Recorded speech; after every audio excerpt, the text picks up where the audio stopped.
Hey guys, happy Wednesday. Thank you for joining me for our little devotional time here. As most of you know, we are still in the Gospel of Matthew. It is a really long book, you guys. It's 28 chapters, so it's going to take us a while to get through, but that's fine.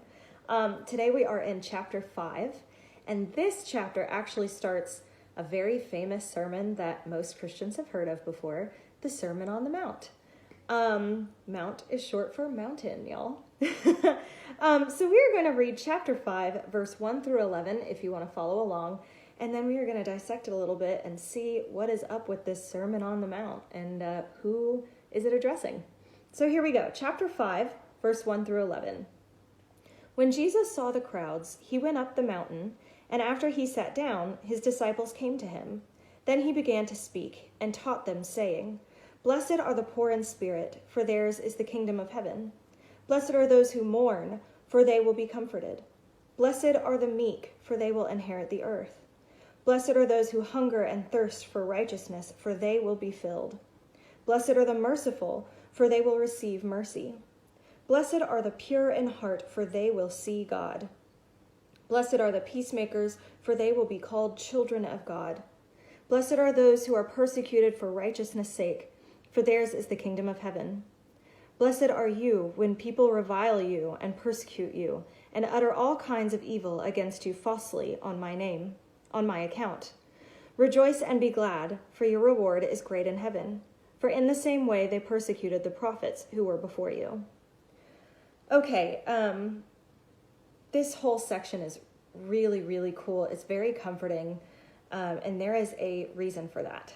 If we look back at verse 1 and 2, just verses 1 and 2, I'm going to read these again, and I want you to focus on who the audience is of this text, of this sermon. It says, "When Jesus saw the crowds, he went up the mountain, and after he sat down, his disciples came to him. Then he began to speak and taught them, saying." So what we have here is Jesus has been healing, right? We are now in chapter 5. We finished chapter 4 last week, and that was the chapter where Jesus has really started to gain a lot of followers. Sorry for my dog. My TV is on in there, and he likes to watch TV. So in chapter 4, Jesus has really gained a lot of followers, a big crowd, and they are following him as he is healing people and healing the sick. And so at this point where we are in this chapter, Jesus sees the crowds and goes up. He went up the mountain, okay? And then after he sat down, his disciples came to him. Then he began to speak. So what we have here is that Jesus has seen the crowds. He knows the crowds are there, like obviously they've been following him. He's very well aware, but he doesn't start to speak until the disciples come and sit down with him. That's what I find really interesting about the beginning of the Sermon on the Mount. We do learn later on that this Sermon on the Mount actually begins to address the crowds. So he does come down from the mountain and address the crowds. So in my head, this might not be right. I mean, I wasn't there. None of us were. In my head, I see this mountain and the crowds are at the bottom and they can still see Jesus. They still have access to Jesus as he's not, I don't think he's all the way up at the top. I think he's just kind of gone up a little ways into the mountain. And then the disciples are there sitting with him. And so as he speaks these next few chapters, he travels down a little bit from the mountain and really addresses everybody. But in this moment, at this particular time, in this particular section of this chapter, Jesus is not addressing the crowds. Jesus is addressing the disciples. I'm going to read just those 2 verses one more time, and then I'm going to explain why I think Jesus did this. Again, I don't know all the answers. I don't think anybody does. But we'll kind of go through what theologians think and what I think as far as why Jesus speaks to the disciples alone. So again, these 2 verses, just these 2, say, "When Jesus saw the crowds, he went up the mountain, and after he sat down, his disciples came to him. Then he began to speak and taught them, saying," all of these things. Blessed are the blah, blah, blah. I mean, there's a lot of them. So for me, I believe, and a lot of theologians believe, the research that I've done, everything is pointing to these disciples were going to go through some really terrible things.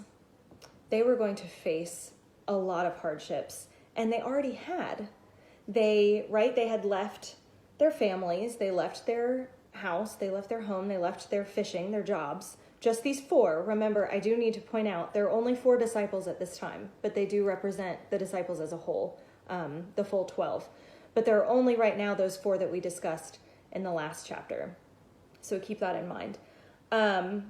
But what I think is happening here is that they had just left everything they knew, right? Which wasn't super uncommon, but that's still really hard to do as a teenager. Like leaving your parents and everything behind, and you just got the hold of being a really good fisherman, and now you're gonna, drop that and follow this guy. So they're already struggling a little bit. And I think here, Jesus takes the time to sit with his disciples and really speak to them because Jesus knows they are going to struggle. And what's really cool about this text is that Jesus isn't standing and the disciples sitting and he's like preaching to them, It's not that type of feeling. Here we have this feeling of like a circle kind of, when you go to hang out with all your friends or like it's raining outside, so you're sitting in your garage just chatting with your friends or whatever, because that's what we do now in quarantine since we can't go anywhere. You kind of sit in a huddle, like a little circle. That's the feeling that I get from this text. When it says that Jesus sat down, like, man, he must be hot, he must be tired, maybe he found a tree to sit underneath. Jesus has sat down, and now the disciples are coming. These 4 disciples are coming to sit around Jesus. And that's the feeling I get, is just this little circle of friends. And Jesus is creating this atmosphere of comfort and understanding so that he can explain to his disciples, you guys are going to struggle because of me. But I want you to know that it will not go unnoticed. That is what I think is really important in this text. He goes on to say, blessed are the poor in spirit, for theirs is the kingdom of heaven.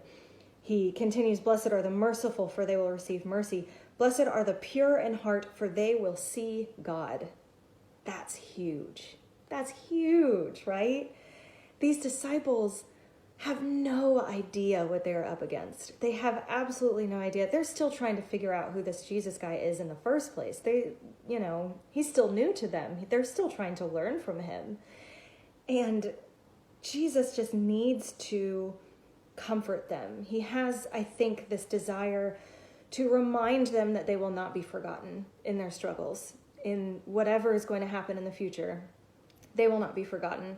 And he closes this little section here. It's called the Beatitudes, and that's for all of the blessings stuff, the blessed terminology there. He closes this little Beatitudes section by saying, blessed are you when people revile you and persecute you and utter all kinds of evil against you falsely on my account. Rejoice and be glad, for your reward is great in heaven. For in the same way they persecuted the prophets who were before you. So here Jesus is really trying to be honest with these guys, these 4 disciples. He's trying to be honest and real with them and just kind of leveling with them. Just letting them know, this is going to be tough, but I am not going to forget you. You will be rewarded for what you go through. And I think that right now, this little section, this very beginning of the Sermon on the Mount can be really, really important for us. And when I say us, I'm talking about humanity as a whole, as we go through all of this craziness that we're seeing right now. The COVID stuff, all the economy things, come on, you know what's going on. Like, you watch the news. I don't have to list all these terrible things that are happening. But I think this is really important for us, and we can kind of connect to it a little bit because we, like the disciples, have everything changed in our lives right now. And it's really comforting to know that Jesus sits down with them. Well, the disciples come up and sit with him, but he's sitting with them. There is this circle of friends that are sitting together, and Jesus is comforting them. And that's the one thing I want you to get out of our little devotional today. I want you to remember that Jesus takes the time to address the disciples specifically, and to comfort them and remind them that they will not be forgotten. And I feel like I get comfort when I pray I get comfort when I talk to my youth, when I see them, when I get to minister to them. I feel like you need to go and search for some comfort from God and just allow God to speak to you right now, because everybody's kind of freaking out, and I'm freaking out. We're all emotional. We're all over the place. This is a crazy time, you guys, and just allow some time for God to be able to sit with you and comfort you and, just be there with you. The disciples had to seek Jesus. Jesus was already sitting. The disciples came to him. That literally says his disciples came to him. So maybe create purposefully some time for yourself this week, tonight, whenever. Some time for yourself to sit so that you can go to God and God can comfort you. I just think that that's really cool. The whole Sermon on the Mount, I think, gets really generalized. Everybody's like, oh, the Sermon on the Mount, I know about that. But people forget about the beginning. And this very beginning part, when Jesus takes the time to sit with his disciples and comfort them. So I hope that this has enlightened you a little bit more about the Sermon on the Mount, and we will go through it more in detail later as we move forward in this gospel. I promise we are continuing, and we're getting through it. But I hope this has helped you a little bit, and I hope that you create some time so that God can comfort you in this, because God wants to comfort you in this. I promise God wants our happiness and for us to be comforted. So give him the opportunity, give her the opportunity. I call God him, her. We can go into that later. To comfort you and to give you that feeling of peace that I think Jesus was trying to give the disciples, as well as warn them about what was coming in the future. Anyway, I hope this has helped. I hope I see you guys on Sunday. Please join me for a Sunday school lesson, and then next week for another lesson on the Gospel of Matthew. I'll see you guys soon. Bye.